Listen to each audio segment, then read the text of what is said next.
di setiap musim hidupku. Tak pernah kau biarkanku sendiri.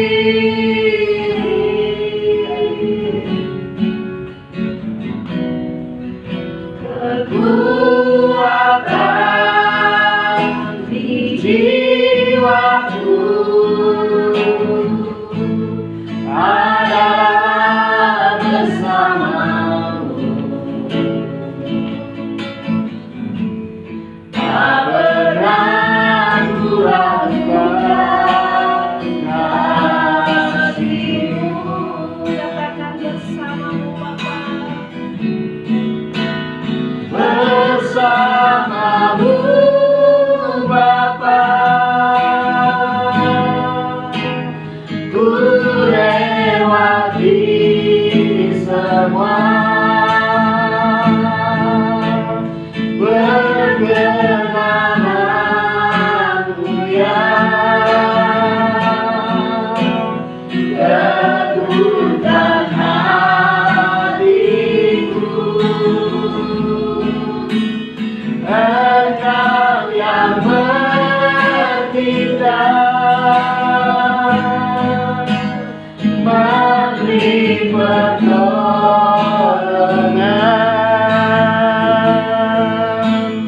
anugerah-Mu besar berlimpah bagiku.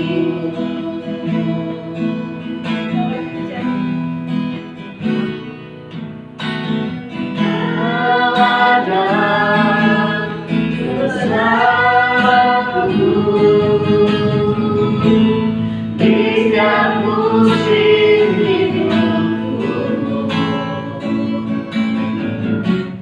tak pernah kau biarkanku sendiri.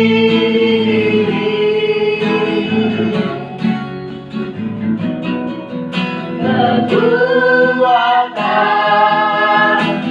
di jiwaku adalah bersamamu. Tak pernah ku ragukan kasih-Mu.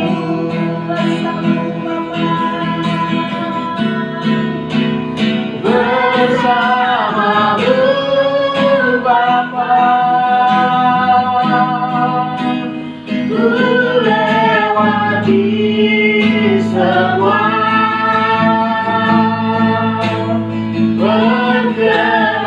berkenanmu yang teguhkan hatiku. Engkau yang bertindak, memberi pertolongan,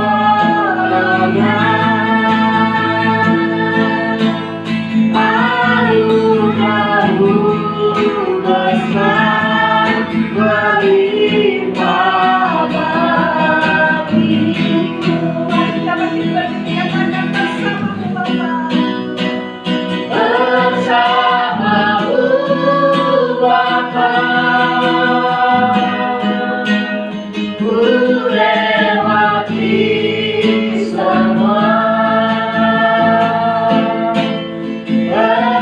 berkenanmu yang teguhkan hatiku.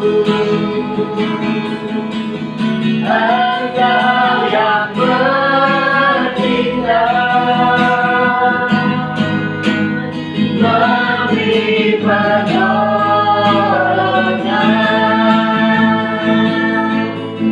anugerah-Mu besar berlimpah bagiku.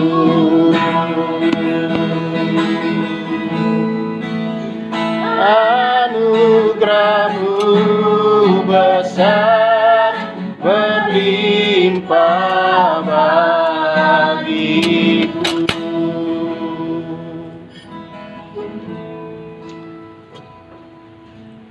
Kami naikkan syukur kami Bapa, karena anugerah-Mu yang tidak pernah habis dalam hidup kami. Selalu Engkau limpahkan ya Bapa. Terima kasih atas semua kebaikan dan kemurahan-Mu. Dalam segala perkara, kami percaya bahwa Allah bekerja mendatangkan kebaikan. Tidak ada hal yang jahat yang Kau buat dengan kami. Kami bersyukur atas semua yang terjadi adalah bagi kebaikan kami Tuhan. Terima kasih Bapa, terpuji Engkau, dimuliakan, ditinggikan Engkau. Berfirmanlah bagi kami semua, karena kami tahu firman-Mu itulah pelita bagi kaki kami dan terang di jalan hidup kami. Kami siap Tuhan, biar Roh Kudus mengurapi setiap kami, yang menjadi hikmat bagi kami ya Tuhan, mengenal Tuhan dengan baik dan benar. Dalam nama Yesus kami naikkan doa kami. Haleluya. Amin. Amin.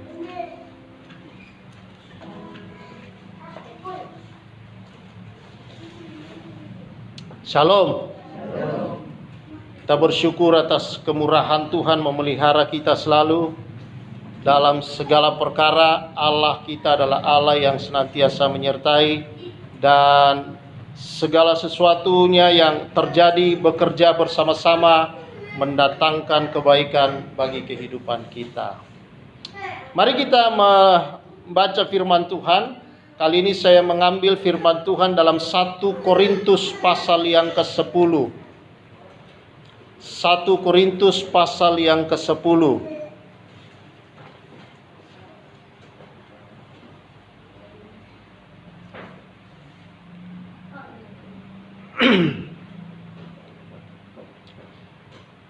Israel sebagai suatu peringatan. Demikian firman Tuhan. Aku mau supaya kamu mengetahui saudara-saudara bahwa nenek moyang kita semua berada di bawah perlindungan awan, dan bahwa mereka semua telah melintasi laut. Untuk menjadi pengikut Musa, mereka semua telah dibaptis dalam awan dan dalam laut. Mereka semua makan makanan rohani yang sama, dan mereka semua minum minuman rohani yang sama. Sebab mereka minum dari batu karang rohani yang mengikuti mereka, dan batu karang itu ialah Kristus.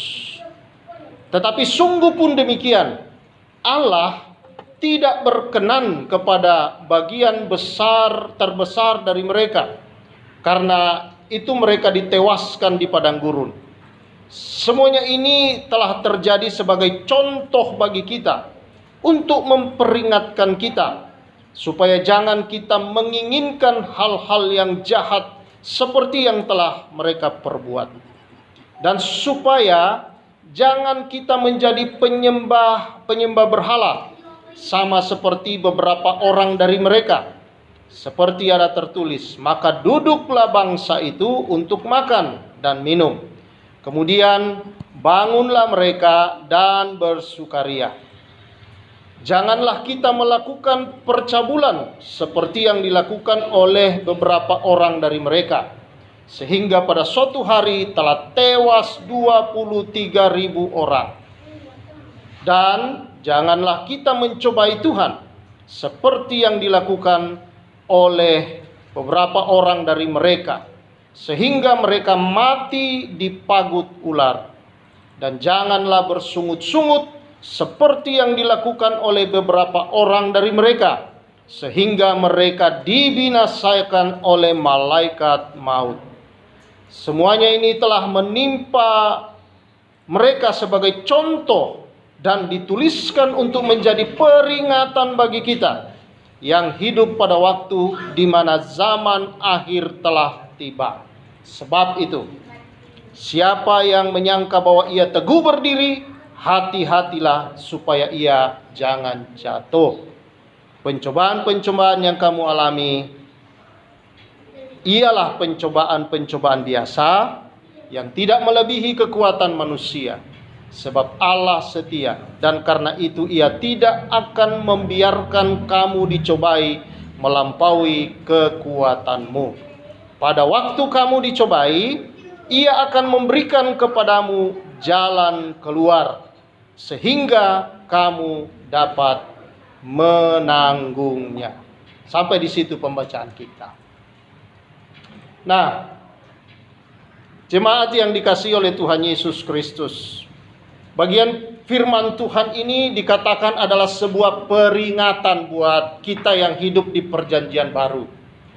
Jadi dia mengangkat kisah yang pernah terjadi di antara orang Israel, adalah untuk memperingatkan kita yang hidup di perjanjian baru. Mengapa demikian, saudara? Karena perjalanan orang Israel sebenarnya itu merupakan gambaran perjalanan kita di masa perjanjian baru. Apa yang mereka lakukan, apa yang mereka alami, apa yang Tuhan lakukan terhadap mereka, sebenarnya itu semua adalah gambaran yang merupakan sebuah peringatan buat kita di masa kini. Nah, kita melihat di sini saudara-saudara, bahwa di dalam ayat pertama mereka mendapat perlindungan Tuhan. Ada tiang awan. Mereka saudara-saudara disertai Tuhan melintasi laut. Tuhan membuka jalan saat tiada jalan. Tuhan buka jalan di depan mereka. Ketika mereka teriak-teriak sama Musa, Tuhan bilang sama Musa, kenapa juga engkau teriak sama saya? Apa yang ada di tanganmu? Tongkat, kata Musa. Lalu kemudian Tuhan menyuruh dia berjalan ke depan, dan Tuhan berkata, angkatlah tongkatmu. Lalu setelah dia mengangkat tongkatnya, Tuhan berkata, ulurkanlah tanganmu. Dari mengulurkan tangannya, maka terbelahlah laut itu, saudara. Seringkali kita melihat gambar atau orang gambar Musa membelah laut pakai tongkat. Tapi kalau kita baca Alkitabnya tidak begitu, saudara. Tongkatnya disuruh angkat, tangannya disuruh ulurkan. Ya. Jadi dia mengalirkan kuasa Allah dari atas melalui dirinya ke dalam laut itu, saudara. Dan apa yang terjadi, saudara? Bahwa kebergantungan Musa kepada Tuhan telah membuat laut di depan mereka terbelah. Tidak ada persoalan sukar, saudara-saudara, kalau kita bergantung kepada Tuhan. Yang tidak mungkin bisa mungkin, saudara. Ketika tidak ada jalan, Tuhan selalu punya jalan buat kita. Saat itu memang tidak ada jalan. Di belakang tentara Firaun. Kalau sebelah kiri mereka, saudara, itu adalah gunung. Dan di sebelah kanan mereka adalah padang gurun. Kemanapun mereka sudah pasti mati, dibunuh oleh atau ditawan kembali oleh Raja Firaun. Tapi di depan mereka, saudara, ada laut. Mau lari kemana? Tapi karena ada Tuhan, Tuhan yang menyelesaikan bagi mereka. Sebenarnya itu, saudara, peringatan buat kita. Bahwa apapun dalam hidup ini kita lihat tidak ada jalan, kita buntu, kita tidak tahu entah kemana apa yang harus kita buat. Sebenarnya Tuhan sudah punya jalan buat kita. Makanya dia berkata di dalam ayat 13, pencobaan yang kamu hadapi pencobaan biasa. Dan pada waktu kamu menghadapi pencobaan, dikatakan di sini, Ia yang memberikan kepadamu jalan keluar. Kita tidak usah pusing-pusing dengan jalan keluar. Nanti Tuhan sendiri yang buka, saudara. Bagian kita adalah mengangkat tangan dan berserah dalam Tuhan senantiasa. Nah, akhirnya mereka berjalan lagi, saudara-saudara. Dan dikatakan mereka dibaptis dalam awan dan di dalam di dalam laut itu. Itulah baptisan roh dan baptisan air. Ya, menurut beberapa para penafsir. Tapi kita tidak bicara soal itu. Mereka makan makanan rohani yang sama. Jadi waktu Tuhan kasih manna, saudara-saudara, dari surga, dalam Yohanes pasal 6, gambaran manna roti dari surga itu adalah Yesus. Jadi sebenarnya, saudara, Yesus sudah hadir di hidup orang Israel pada waktu mereka di perjalanan di padang gurun. Ada Yesus di sana, memberi kehidupan kepada mereka. Mereka nggak perlu masak, saudara. Mereka nggak perlu bikin adonan roti. Tuhan kasih setiap hari. Begitu mereka bangun pagi-pagi, roti sudah tersedia. Roti sudah tersedia. Tuhan menyediakan. Dan itu adalah kehendak Tuhan buat kehidupan orang percaya, saudara. adalah bahwa kita mau bergantung dan Dia sudah menyiapkan segala sesuatu. Itu makanya pemazmur berkata dalam Mazmur 127, Dia memberi berkat kepada orang-orangnya yang dikasihinya ketika mereka tidur. Jadi waktu bangun saudara, roti sudah tersedia. Artinya mereka yang berserah, mereka yang bergantung, mereka yang sudah percaya penuh dan sungguh-sungguh yakin bahwa Allah berkuasa atas segala perkara. Allah pasti menyediakan yang terbaik dalam hidup. Mereka minum minuman rohani yang sama, sebab mereka minum dari batu karang rohani. Waktu tidak ada air, saudara-saudara, mereka bersungut-sungut sama Musa, marah-marah, mau lempari Musa. Tuhan bilang sama Musa, itu pergi ke gunung batu itu, bawa tongkatmu. Lalu saudara mereka pergi ke sana, lalu dengan beberapa tua-tua, lalu Tuhan berkata, pukul. Lalu ketika dia pukul batu karang itu, keluar air, saudara-saudara, air kehidupan. Bahwa mereka juga minum. Dan dikatakan air kehidupan atau batu karang itu adalah Yesus. Yesus yang dipukul, Yesus yang dimatikan itu saudara, Yesus yang disalib itu. Dari dalam dirinya lah keluar kehidupan, keselamatan, kehidupan yang kekal. Mereka menjadi bisa hidup kembali di padang gurun. Karena padang gurun gak ada air, saudara pasti mati. Tapi karena ada Yesus di sana, mereka bisa hidup. Jadi Yesus sudah nampak, saudara, bisa dalam berbagai macam cara. Maka saya heran kalau orang mempertanyakan sekarang ini, kok Allah jadi manusia? Jadi batu aja bisa, saudara. Dan batu bisa mengeluarkan air. Hanya cukup dengan dipukul. Bahkan kedua kali terjadi, saudara, ditunjuk. Cuma waktu itu Musa marah-marah juga, karena jengkel sama orang Israel. Tuhan yang kedua kali, waktu itu tidak ada air, Tuhan suruh tunjuk kepada batu itu. Dia mau tunjuk harusnya, tapi dia pukul lagi, saudara. Keluar si air, tapi apa? Tuhan marah dan berkata, engkau tidak hormat sama saya, maka engkau tidak masuk juga tanah Kanaan. Sehingga dia mati, saudara-saudara, di Gunung Nebo sebelum masuk ke tanah Kanaan. Dia hanya bisa melihat tanah Kanaan itu. Ya. Tapi dalam firman Tuhan dikatakan, kalau orang yang binasa, saudara, melihat pun tidak bisa, apalagi masuk. Berarti Musa melihat, berarti dia ada di tanah Kanaan. Artinya, saudara, dia berada bersama Tuhan dalam kemuliaan itu pada akhirnya. Tetapi di sini kita lihat ketidaktaatan ternyata berbahaya.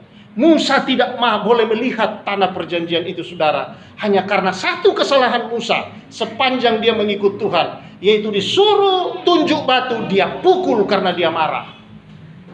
Hati-hati dengan kemarahan kalau begitu. Ya, makanya di dalam kitab Yakobus dikatakan kemarahan manusia tidak pernah mengerjakan kebenaran di hadapan Tuhan. Tidak ada kebaikan dalam kemarahan manusia. Kemarahan Yesus yang punya kebaikan. Nah, saudara yang saya kasih, jadi Yesus hadir di sana. Yesus sudah ada. Yesus sudah menunjukkan pribadinya yang mulia itu. Mau jadi apapun Tuhan itu kan bisa, saudara. Dia hadir, dia nampak di sana. Dia memberikan kehidupan kepada orang Israel di padang gurun. Lalu, tetapi dikatakan ayat 5, sungguh pun demikian. Allah tidak berkenan kepada bagian terbesar dari mereka. Karena apa? Mereka ditewaskan di padang gurun.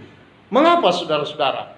Saya melihat di dalam sini ada 5 hal yang membuat orang Israel yang kebanyakan tidak masuk di tanah Kanaan. Artinya mati di padang gurun karena pemberontakan mereka. Yang pertama dikatakan di sini.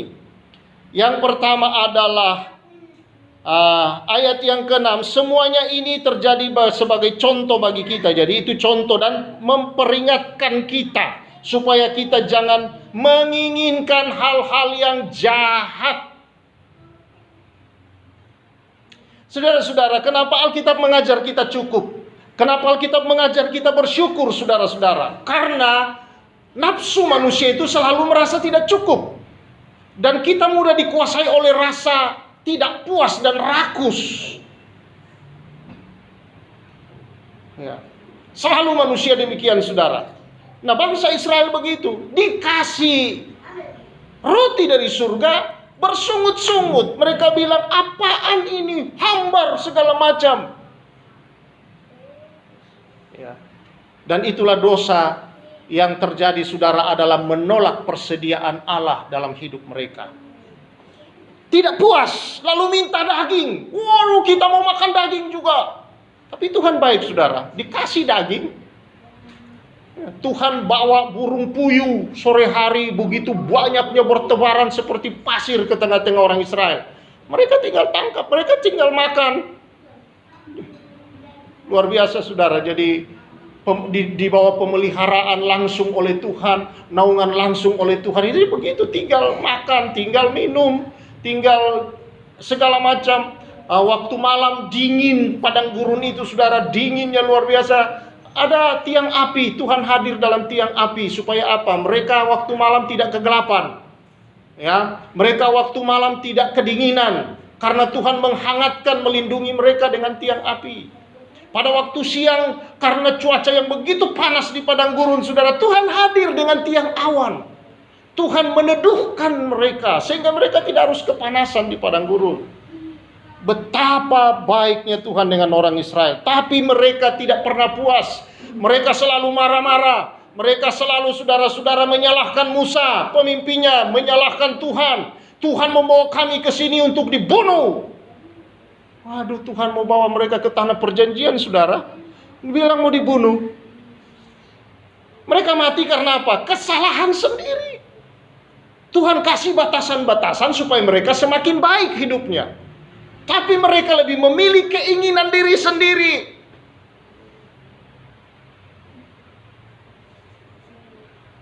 Berapa banyak kita orang percaya begini, saudara? Tuhan kasih kita batasan-batasan. Tuhan kasih firman, Tuhan kasih kebenarannya untuk kebaikan kita. Tapi karena kita merasa itu menyakiti daging kita, kita menolak. Kita nggak mau diproses dengan itu. Lalu kita merasa tekanan, sakit, lalu marah sama diri sendiri, marah sama Tuhan, marah sama orang lain, marah sama pekerjaan, marah segala. Saudara, ini karena apa? Kita menginginkan hal-hal yang jahat katanya di dalam diri kita. Kita lebih senang memelihara yang tidak baik di dalam diri kita daripada membuangnya. Dan kita hidup sejahtera, penuh damai, penuh sukacita.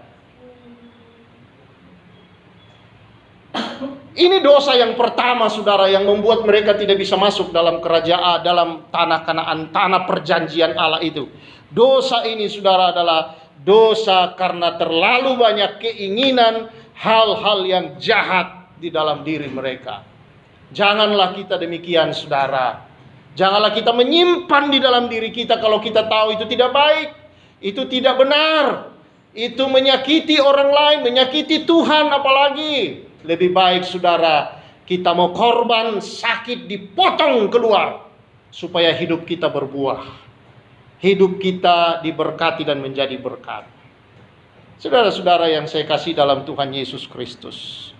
Orang Kristen, saudara, kalau tidak berbuah, artinya dia egois dengan dirinya sendiri. Selalu dirinya yang dia kasihi, dirinya dia suka pelihara hal-hal yang tidak baik di dalam dirinya. Dia pelihara iri hatinya, dia pelihara pahit-pahit hidupnya, saudara-saudara. Orang ini tidak akan pernah tumbuh dimanapun dia ditaruh. Tak akan pernah tumbuh, saudara. Iman tidak akan pernah berkembang. Dan pada akhirnya malah mungkin bisa mati orang-orang seperti ini. Dia hanya tinggal KTP-nya Kristen. Dia mungkin ke gereja, tetapi hidupnya tidak pernah diubahkan oleh Tuhan. Tidak mengalami Tuhan dengan baik dalam hidupnya. Jangan menginginkan hal-hal yang jahat ini, saudara. Dosa yang kedua kita lihat di sini, saudara-saudara, dikatakan di sana, maka jangan kita menjadi penyembah-penyembah berhala sama seperti beberapa orang dari mereka. Jadi mereka, saudara-saudara, dikatakan duduklah bangsa itu makan minum, kemudian bangunlah mereka dan bersukaria. Jadi kebiasaan orang-orang dulu, saudara, kalau mereka menyembah berhala-berhala, dewa-dewa mereka itu berpesta pora. Ya, potong hewan banyak-banyak, mereka makan, mereka bersukaria di depan para dewa-dewa itu. Dan ini dosa yang seringkali mengajak orang Israel jatuh dalam dosa itu. Kadang-kadang bosan dengan kehidupan mereka bersama dengan Musa, dipimpin oleh Musa, saudara. Mereka menyimpanglah ke bangsa-bangsa lain di sekelilingnya. Lalu mulailah mereka menyembah berhala-berhala itu. Mereka pikir, wah di sini makan-makan enak, di sini bisa hidup kayaknya lebih enak, saudara-saudara. Dan akhirnya biasanya bergandengan penyembahan berhala itu dengan dosa yang berikut yang dikatakan di sini, hidup dalam percabulan. Ya saya saudara-saudara, dosa penyembahan berhala itu lari-larinya jatuh kepada hal-hal yang cabul. Jadi mereka kalau sudah nyembah berhala, makan bersukaria, maka hidup dalam percabulan berikutnya, saudara. Mereka hidup dalam seks bebas. Ini bahayanya, saudara. Kita lihat, kalau orang tidak sadar, orang zaman sekarang tidak sadar, dia menyembah berhala. Berhala mungkin bukan patung, berhala mungkin bukan jimat-jimat, bukan bukan benda-benda turunan yang ditinggalkan atau diberikan oleh nenek moyang. Tetapi saudara, kadangkala berhala-berhala itu adalah sesuatu yang kita simpan dalam diri kita. Dendam kita, saudara, amarah kita, iri hati kita, egoisme kita, itu adalah berhala yang lebih kita kasih makan. Dan akhirnya, saudara, berhala ini bisa membuat orang jatuh di dalam percabulan. Coba lihat, orang yang menyimpan hal-hal begini, saudara, itu kalau marah, waduh, yang cabul keluar di mulut semua. Itu kata-kata kotor semua. Kalau orang sini, waduh, keluar tuh kotornya semua, saudara. Ya, yang macam-macam ngomongnya itu dengan bahasa-bahasa yang seharusnya tidak keluar dari mulutnya. Tapi banyak anak-anak Tuhan, saudara. Ini gambaran. Yesus berkata, yang menajiskan orang, yang membuat orang berdosa itu bukan yang masuk, yang dimakan, tapi apa yang ada di hati, yang keluar di mulut. Anjing lah, babi lah. Ada yang tidak makan babi, ada yang tidak makan anjing. Tapi kalau ngomong, saudara, maki orang, keluarlah anjing, keluarlah babi di mulutnya itu. Ya, rugilah dia kan. Anjing dan babi yang keluar di mulut itu bikin dia dosa daripada kalau dia makan. Ya, keluarlah saudara kata-kata yang kotor-kotor dalam bahasa-bahasa daerah itu macam-macam. Orang sini itu sedikit-sedikit bilang suntili, sundala, apa segala macam. Aduh. Ini gambaran bahwa itulah yang ada di dalam hatinya. Itulah yang keluar di mulut, saudara-saudara. Maka nggak heran kalau itulah nanti yang dia perbuat juga dalam hidup ini. Jadi di penyembahan berhala itu berkaitan, saudara. Mulailah dari hati yang menyimpan hal-hal yang jahat. Lalu kemudian saudara-saudara, maka dia akan lari masuk dalam penyembahan berhala. Dia menyembah berhala yang mungkin ada di dalam dirinya sendiri tanpa dia sadar. Dosa itu dia tumpuk.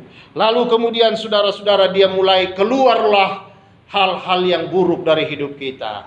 Menyalahkan satu dan segala macam. Kita mulai melihat setiap orang secara negatif, apa segala macam. Wah, itu tidak bagus. Waduh, terlalu banyak protesnya, terlalu banyak sungut-sungut. Dan itulah dosa yang berikut yang kita lihat di sana, saudara-saudara. Dan dikatakan, janganlah mencobai Tuhan seperti yang dilakukan oleh beberapa orang. Mulailah mereka mencobai Tuhan, saudara-saudara. Dan itulah yang mereka lakukan. Dan apa yang terjadi dikatakan, sehingga mereka dipagut ular. Yang bercabulan tadi, saudara, dikatakan tewas 23.000 orang.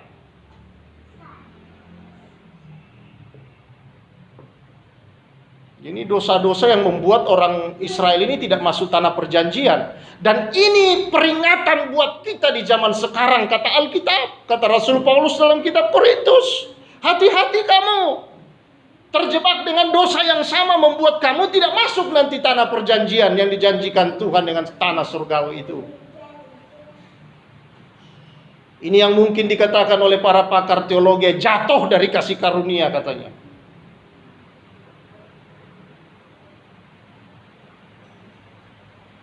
Mulailah mereka mencobai Tuhan.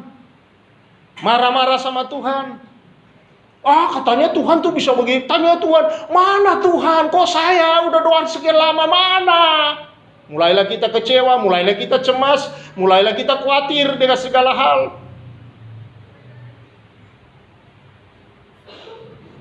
Dan itulah dosa yang keempat. Dosa yang kelima, saudara, dikatakan janganlah bersungut-sungut. seperti yang dilakukan oleh beberapa orang dari mereka, sehingga mereka dibinasakan oleh malaikat maut. Jadi saudara, dosa-dosa ini kalau kita lihat saudara, memang cuma satu upah dosa. Upah dosa ialah maut, tidak ada yang lain. Mau dosanya besar, mau dosanya kecil, upahnya cuma satu, maut. Karena itu kita tidak bisa main-main dengan dosa. Kita tidak bisa toleransi saudara. Tuhan baik, iya Tuhan baik, tapi Dia juga Allah yang adil. Ingat, Dia tidak pernah membebaskan orang dari kesalahan itu dalam keadilannya. Makanya ada tahta Allah, tahta kasih karunia, tapi juga ada tahta pengadilan Allah. Mengapa harus ada? Ada keseimbangan. Dia suci, Dia kudus, dan tidak mungkin hal yang tidak suci mau masuk berhampiri Dia. Tidaklah mungkin. Karena itu dikatakan dalam firman Allah, hendaklah kamu kudus. Tuhan mau kita juga hidup sama. Kalau memang kita percaya kepada Allah yang kudus, hendaklah kita menjadi hidup sama seperti Dia yang kudus itu, yang telah menguduskan kita. Dia menghiburkan saudara. Dia berkata begini, ini semua menimpa mereka orang Israel sebagai contoh. Jadi 2 kali di sini dia kasih peringatan saudara. Di pasal ayat yang ke-6 dan ayat 11 dia ulangi lagi di ayat 11. Semua ini menimpa mereka sebagai contoh. Dan dituliskan untuk menjadi peringatan bagi kita yang hidup pada waktu ini, di mana zaman akhir telah tiba.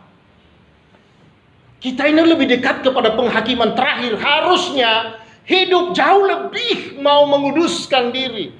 Karena kenapa? Di akhir zaman, minggu yang lalu saya sudah ungkit di dalam kitab Wahyu, dikatakan apa? Yang cemar akan menjadi semakin cemar. Dibiarin saudara. Yang keras hati akan dibiarkan hatinya keras terus. Yang hidup dalam dosa akan dibiarkan terus berdosa. Walaupun dia masih ke gereja, tapi tidak mau tobat-tobat meninggalkan dosa, dibiarkan lama-lama.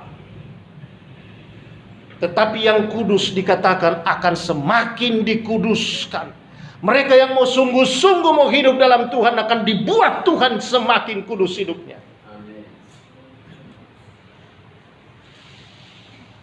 Ini akhir zaman. Salah satu tanda yang paling jelas di akhir zaman saudara, barulah Yesus datang. Dikatakan dalam khotbah Yesus tentang akhir zaman Matius 24, kasih kebanyakan orang jadi dingin. Lihatlah di zaman ini orang Kristen terus saudara dikhotbahi di mana-mana tentang mengampuni, tapi susahnya mau menerima sesama seiman saja, atau sesama orang dalam rumah saja mau mengampuni, susah. Kasih mulai menjadi dingin di mana-mana. Ini tanda masuk akhir zaman. Saya berharap tidak ada di antara kita mengikuti ayat itu menjadi dingin dalam kasih. Amin. Kita mau membara dalam Tuhan. Kita mau bebas saudara-saudara dari segala tekanan, dari segala kepahitan hidup, dari segala marah, dari segala dosa-dosa yang kita baca tadi di sini, yang bersungut-sungut kerjanya, tidak bisa menerima, tetapi saudara tidak mau bersyukur dalam hidup ini. Kalau yang kecil Tuhan kasih kita nggak bisa bersyukur, bagaimana Tuhan percayakan yang besar? Kalau yang kecil Tuhan berikan kita tidak bisa setia, bagaimana Tuhan kasih yang besar? Setia dululah kata Tuhan. Kalau yang ini kita bersungut-sungut terus saudara, bagaimana Tuhan mau kasih saudara yang besar? Tuhan berkati segitu dulu, ya Tuhan terima kasihlah. Jangan marah-marah, jangan bersungut-sungut sama Tuhan. Banyaklah menyembah, banyaklah bersyukur. Setia. Itu kata yang penting di akhir zaman. Setia. Dan ayat 13 berkata, ayat 12, siapa yang menyangka bahwa ia teguh berdiri, hati-hati supaya jangan jatuh. Tuhan tahu kok hati saya. Dan saya juga masih ke gereja, saya kasih perpuluhan, saya kasih persembahan. Ya Tuhan tahu bahwa engkau masih menyembah berhala-berhalamu di dalam. Dan Tuhan tidak bisa kompromi. Makanya Tuhan berkata ayat 13, Pencobaan yang kamu alami itu adalah pencobaan-pencobaan biasa, yang tidak melebihi kekuatan manusia. Sebab Allah itu setia, dan karena itu Ia tidak akan membiarkan kamu dicobai melampaui kekuatan kamu. Kalau cobaan ini melampaui kekuatan saudara, Anda sudah tidak ada. Mungkin Anda sudah bunuh diri semua. Tapi nyatanya masih bebas hahaha. Pencobaan ini biasa. Dan Tuhan berkata di sini, pencobaan ini juga aku menyertaimu, aku memberimu kekuatan, dan aku sendiri yang menyediakan jalan keluar. Kenapa kita nggak keluar dari sana, saudara-saudara, dengan pencobaan-pencobaan yang begitu banyak kita hadapi? Karena kita pikir ini masalah saya, nggak usah ikut campur Tuhan. Ini pahit-pahit saya Tuhan, marah-marah saya Tuhan. Ini dosa-dosa saya Tuhan. Kalau saya masih mau menyembah Dia di sini, apa kau mau bilang? Kira-kira begitu, mencobai, menantang Allah, saudara. Terlalu banyak orang percaya kadang-kala demikian dan tidak sadar bahwa sebenarnya pintu keluar dari semua itu Tuhan sudah sediakan. Dan Tuhan memberi dia kekuatan. Artinya apa, saudara? Tidak ada dari semua masalah itu yang tidak bisa kita atasi.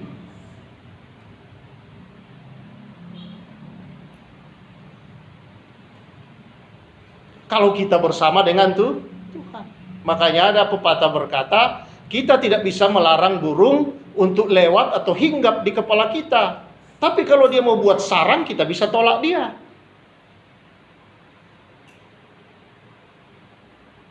Ini persoalan kita, saudara-saudara. Kita selalu menganggap pencobaan begitu besar. Pencobaan dan kita marah kepada Tuhan. Padahal Tuhan sudah sediakan jalan keluar dari semua itu. Persoalannya adalah kita tidak belajar bergantung, bersyukur. Ada apa di balik ini? Ada rencana Tuhan yang besar. Kadangkala tekanan makin kuat, saudara. Tekanan makin besar. Sebenarnya sesuatu yang lebih besar sedang menunggu kita di balik itu semua.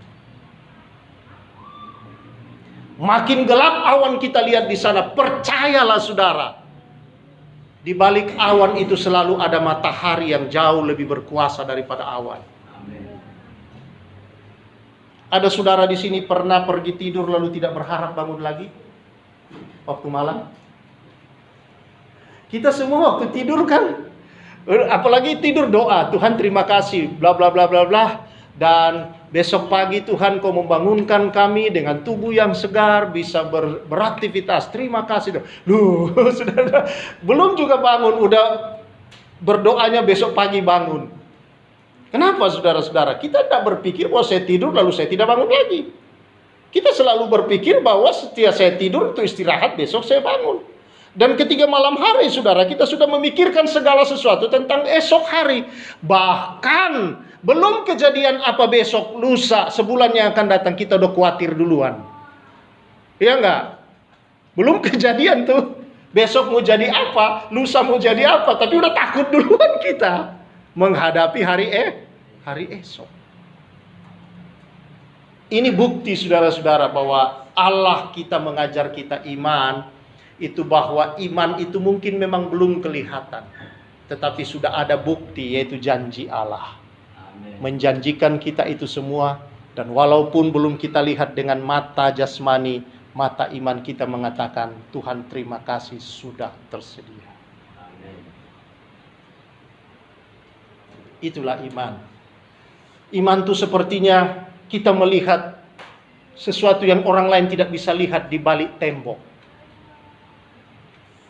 Tapi mata batin kita telah melihat, sudah ada di sana. Itulah iman. Dan itu sebabnya kita disuruh mengucap syukur dalam segala hal setiap waktu. Kenapa? Karena sudah tersedia. Sebenarnya kita nggak perlu minta lagi, kalau kita tinggal bersyukur, Tuhan terima kasih. Kau telah menyediakan ini, telah memberikan ini, Tuhan terima kasih. Itulah cara iman bekerja. Dan pencobaan-pencobaan kita sekali lagi hanyalah pencobaan biasa. Kalau kita diomongin orang tidak enak, itu biasa nggak? Biasa. Siapa yang belum pernah diomongin di dunia ini?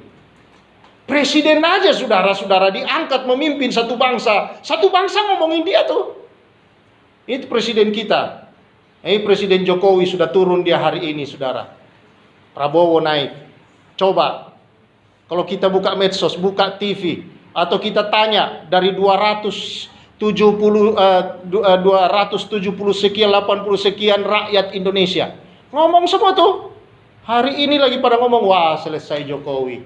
Ada yang bilang, syukur untung Jokowi sudah selesai. Ada juga yang berkata, duh sayang ya Jokowi coba 3 periode.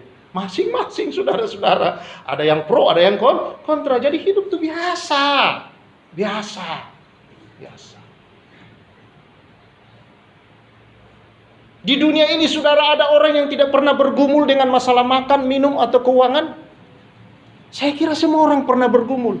Orang kaya nggak bergumul, siapa bilang mereka dulu orang susah? Coba orang-orang kaya itu tanya, waduh, ternyata latar belakang hidup mereka orang pahit. Bagaimana orang tuanya berjuang, bagaimana mereka makan tidak makan Senin Kemis. Tapi karena berjuang, akhirnya satu saat mereka, karena hikmat di dalam diri mereka bisa menghasilkan, akhirnya menjadi kaya. Dan semua orang kaya kalau kita lihat saudara-saudara di dalam medsos yang menyampaikan podcastnya, menyampaikan berita-beritanya di dalam entah di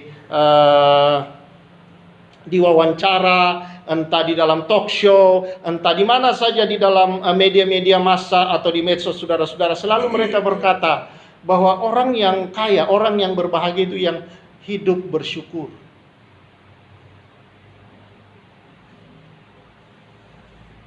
Mereka jadi sadar saudara bahwa kaya itu bukan punya banyak hal, tapi ketika orang hidup dengan rasa syukur, damai, sejahtera penuh, tidak dikuasai ketakutan, tidak dikuasai kekhawatiran, kecemasan, ini orang yang jauh lebih berbahagia. Dan ini sebenarnya orang yang kaya.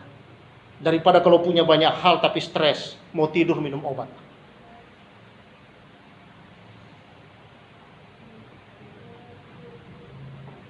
Mari kita melihat ke dalam firman Tuhan hari ini, bahwa saudara-saudara, pencobaan-pencobaan kita itu pencobaan biasa. Dan tidak ada hal di dunia ini yang tidak kadaluarsa. Hanya satu yang tidak pernah kadaluarsa, hidup kekal yang diberikan Tuhan dalam kita. Hidup kekal artinya itu adalah hidup yang tanpa batas selama-lamanya. Itu diberikan Tuhan kepada kita. Itu tidak pernah kadaluarsa. Tapi persoalan apapun di bumi ini, barang apapun di bumi saudara, segala sesuatu yang ada di dunia termasuk diri kita ini yang dibatasi umur, kadaluarsanya ada. Jadi kalau ada persoalan yang sangat berat kita rasa saudara, tunggu aja kadaluarsanya selesai. Amin. Selesai juga dia saudara. Ya. Kalau nggak selesai, minimal selesai oleh kematian. Kalau mati kan selesai. Karena itu lebih bagus apa? Daripada kita bersungut-sungut, udah menderita, lalu kita bersungut tambah menderita, karena tambah tidak ada sukacita, tambah tidak ada damai sejahtera. Dalam keadaan kita yang lagi terpuruk, mari kita angkat pujian, bersyukur senantiasa, mendekat diri dalam Tuhan. Karena kita percaya tidak ada terlalu sukar di dalam Tuhan Yesus Kristus. Dia sendiri yang membuka jalan keluar bagi kita. Dia sendiri yang menyediakan segala sesuatu yang kita perlukan dalam hidup ini. Dia yang menaungi kita dengan tiang awan dan dengan tiang apinya. Dan dia sendiri berjalan di depan kita, meratakan gunung-gunung, mematahkan palang-palang besi, memecahkan pintu-pintu tembaga, membawa kita menemukan semua harta terpendam di dalam dia. Tuhan sendiri yang berjalan di depan kita. Gak usah pusing. Biar Tuhan berjalan depan kita, ikut Tuhan. Makanya ada lagu berkata, aku mau iring Yesus. Aku mau iring Yesus sampai selama-lamanya. Meskipun saya susah menderita dalam dunia, saya mau iring Yesus sampai selama-lamanya. Tidak ada hidup di dunia ini saudara yang lurus-lurus aja. Bahkan ketika kita mengikut Tuhan bukan berarti kita jalan di jalan tol yang bebas hambatan. Semua ada hambatannya. Tapi kalau Kristus berjalan depan kita, ingat, Dia meratakan jalan buat kita. Amin. Dia membuka jalan saat tiada jalan. Mungkin belum dilihat oleh mata kita, kata firman Tuhan. Bahkan belum timbul caranya dalam hati kita. Bahkan telinga kita belum mendengar bagaimana caranya, ada jalan keluar lewat mana. Tapi sesungguhnya Tuhan sudah bekerja membuka jalan buat kita. Dia buka jalan saat tiada jalan. Dia bekerja di jalannya, tak terlihat oleh kita. Dia menuntunku dan memeluk diriku. Dia bekerja di jalannya. Jadi dia bekerja, tidak terlihat, belum terdengar telinga, tidak muncul dalam hati kita apa itu. Tapi itu disediakan Tuhan bagi yang mengasihi Dia, yang dipilih, yang dipanggil oleh Tuhan. Makanya firman itu berkata Allah turut bekerja dalam segala perkara mendatangkan kebaikan bagi mereka yang mengasihi Dia, yang dipanggil sesuai dengan rencana Tuhan. Kita ini orang dipilih, dipanggil dalam rencana Tuhan. Kalau ada proses terjadi di hidup kita, angkat tangan Tuhan, terima kasih. Mari kita berdoa.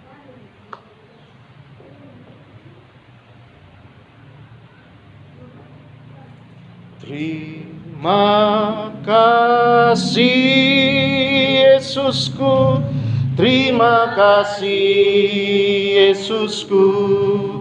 Puji syukur hanya bagi Tuhanku. Terima kasih Yesusku, terima kasih Yesusku.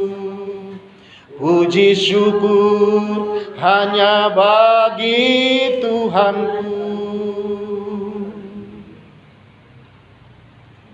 Mungkin kita tidak menyembah berhala secara kelihatan, saudara. Tapi kita masih menyimpan sesuatu yang kita lebih sayangi daripada kebenaran Tuhan. Mari kita buang. Itulah berhala-berhala yang sering kita pelihara, kita sayangi. Kita sayang untuk membuangnya. Kita sayang melepaskannya. Kita merasa sayang untuk meninggalkannya. Padahal kita tahu itu tidak baik. Itulah berhala-berhala. Jangan sampai itu membuat kita menjadi binasa pada akhirnya. Membawa kita dalam perbuatan, perkataan-perkataan yang kemudian menjadi tidak lagi memuliakan Allah dalam hidup ini. Mari kita buang semua. Hari ini kita mau tobat kepada Tuhan. Dan kita mau hidup dalam kemerdekaan yang dari Tuhan. Mungkin pencobaan-pencobaan besar kita hadapi. Tapi Tuhan berkata itu hal yang biasa. Artinya bukan hanya kita yang menghadapi. Banyak orang di seluruh dunia, semua orang percaya, kata Rasul Petrus, di seluruh dunia mengalami derita yang sama. Karena pengiringan kepada Kristus, saudara. Dunia ini bukanlah tempat yang nyaman memang. Bukan tempat yang aman. Tetapi kekuatan Kristus telah diberikan. Dia beri kita kekuatan yang memampukan kita melewati semua persoalan. Dan dalam setiap persoalan Tuhan menyediakan jalan keluar. Karena itu mari bersyukur senantiasa. Mari kita senantiasa mau setia kepada Tuhan. Setia menyembah, setia di dalam mengiring Kristus. Dan bersatu kembali. Karena iblis tidak suka dengan kesatuan. Iblis tidak suka dengan kehidupan umat Tuhan yang saling mengasihi. Iblis senang dengan banyaknya berhala-berhala iri hati. Banyaknya berhala kerakusan, ada berhala ketidakpuasan, banyaknya berhala-berhala kepahitan hidup, amarah, dengki, dan berbagai macam ketersinggungan. Tuhan mau kita bebas. Terima kasih Tuhan, Kau sangat mengasihi kami. Kalau Kau beri firman Tuhan, karena Engkau kasihi kami, Engkau sayang dengan kami. Engkau mau kami masuk dalam kemuliaan-Mu, bukan sekarang saja, tapi kelak bersama-sama Engkau. Kami tidak binasa oleh berhala-berhala ini Tuhan. Terima kasih Tuhan, aku berdoa buat jemaat-jemaat-Mu ini Bapa. Biar umat-Mu ini hidup dalam kasih. Biar umat-Mu hidup dalam kebenaran-Mu. Makasih Tuhan, makasih Yesus. Biar hanya Engkau Yesus yang kami sembah.